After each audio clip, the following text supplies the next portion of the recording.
The aircraft carrier USS Jackson sat lifeless in the middle of the Pacific, an iron giant brought to its knees. For 3 days, the crew had tried everything to fix the critical engine failure that left the mighty vessel adrift.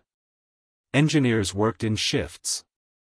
Technicians pored over manuals, their brows soaked with sweat. They flew in consultants, specialists, veterans, everyone short of a miracle worker. But nothing worked. Tension hung in the air heavier than the saltwater mist. Without propulsion, the ship and its crew were vulnerable. And then she arrived. No fanfare. No salute. Just a quiet knock on the side entrance of the engine room, followed by a voice barely above a whisper. "I heard you could use another set of eyes." She wore plain jeans and a faded navy sweatshirt. Her ID badge read L. Morales, civilian contractor. Nobody had called her. Nobody even noticed her at first. A few heads turned, some eyebrows raised, but desperation has a way of making people less picky.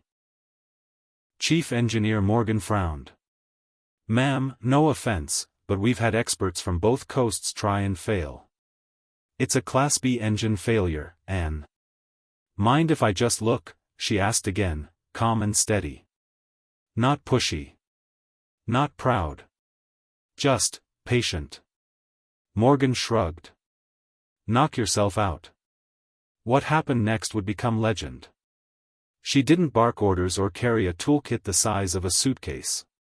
She walked slowly around the engine, fingertips grazing the pipes and panels as if she were reading Braille. She closed her eyes now and then, listening, sensing. 15 minutes passed.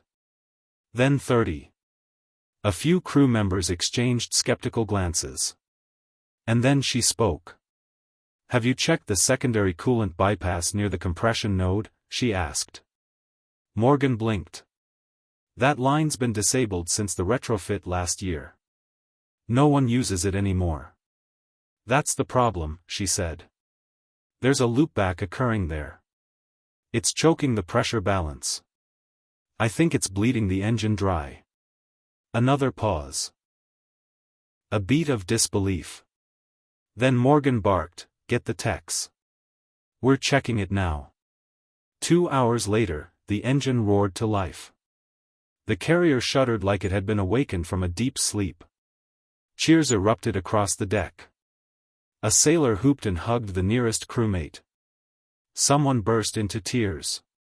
Others just stood, stunned, watching the plumes of smoke rise as the propellers turned once again. But when they turned to thank the woman, she was gone.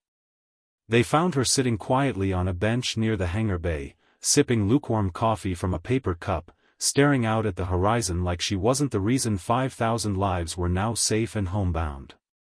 "You saved us," Morgan said, walking up slowly. How did you know?" She looked down, almost embarrassed. "My father was an engineer. I grew up around these machines. He always said engines are like people. If you listen long enough, they'll tell you what's wrong." Morgan chuckled. "We had the best in the Navy trying to brute force it. You listened." She nodded. "Sometimes the problem isn't in the books. It's in the space between the lines." Word spread quickly. Sailors passed her in the halls, thanking her, calling her ma'am with new reverence. But she never raised her voice, never sought praise. When the ship finally docked back on the west coast, she left as quietly as she came, refusing interviews, decorations, or medals.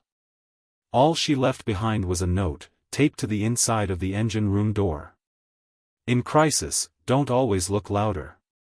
Sometimes, the quietest one sees what others miss."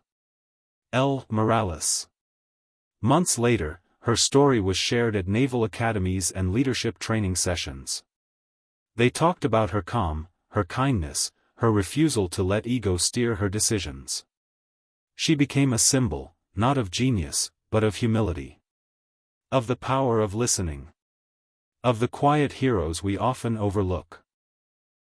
Because sometimes, the person who saves the day isn't the one with the title, the uniform, or the spotlight. Sometimes, it's just a quiet woman in civvies, who listens to engines like old friends, and hears what no one else can. And in doing so, she reminds us all, greatness isn't always loud.